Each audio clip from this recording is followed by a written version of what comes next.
Oliver had been to the works to be mended.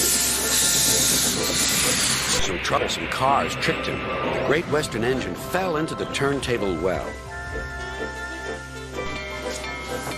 Now Oliver was as good as new, but he was still worried about cars. When Oliver came home again, the trucks sang rude songs. They were led by Scruffy, a private owner wagon. Oliver's no use at all, thinks he's very clever, says that he can manage us, that's the best joke ever. When he orders us about with the greatest folly, we just push him down the well. Pop goes old Ollie. Thomas, Duck, and Percy were shocked. Be quiet, they ordered. But they couldn't be everywhere, and everywhere they weren't, the cars began again. Oliver's no use at all, thinks he's very clever, says that he can manage us, that's the best joke ever.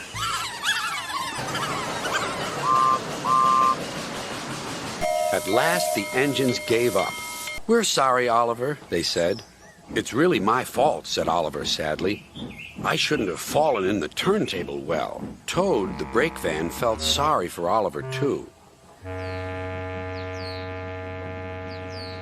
Next morning, he spoke to Douglas. I'm worried, Mr. Douglas. This disrespect for engines, where's it going to end? Who knows, sighed Douglas. I've got a plan, Mr. Douglas. May I stay here today and help Mr. Oliver? We are both Great Western and must stand together. Certainly, Toad, replied Douglas and puffed away. Soon Toad was explaining his plan. Goodness gracious, Toad, I don't think you should suggest such a thing to Oliver. But Oliver interrupted.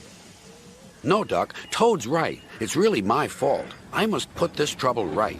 I meant no disrespect, you understand. Of course not, Toad. Anyway, Driver says the same, and he's arranged it with the station master. Very well, Oliver, conceded Duck, but I must hurry. My passengers will be waiting. Don't forget Stepney's tip about sand. Lay it on the rails as you back down and roll it firm with your wheels. You get a splendid grip that way. Good luck. We three will be there to cheer you on while you give those trucks a lesson. So long, smiled Oliver bravely, but he felt dreadfully nervous inside. Oliver marshaled the worst cars 2 by 2. That's the way, Mr. Oliver, whispered Toad. And if you leave that Scruffy till last, then you'll have him behind you, and you can bump him if he starts his nonsense.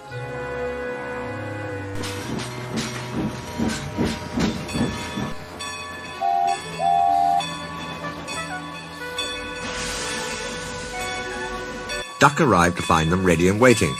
3 cheers for Oliver and Toad, he called. Alice and Mirabelle responded with a will, and so, wonderingly, did the passengers. Hold back, whispered Scruffy, and pass the word to the others. The silly cars giggled. But Oliver knew what to do.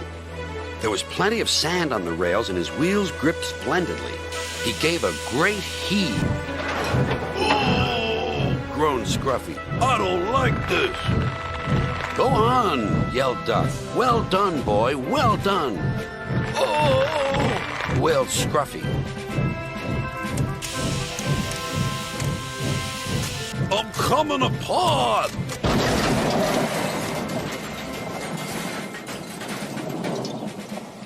And he did. Then there was trouble. Well, Oliver, so you don't know your own strength, is that it? No, sir, said Oliver nervously.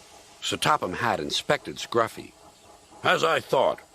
Rusty frames. Maybe if we put you back together, you'll earn yourself a better name.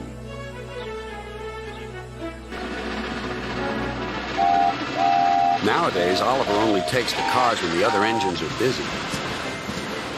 But they're always quick to warn each other. Take care with Mr. Oliver. If you play tricks on him, you'll never be the same car again. Scruffy has learned his lesson and says nothing at all.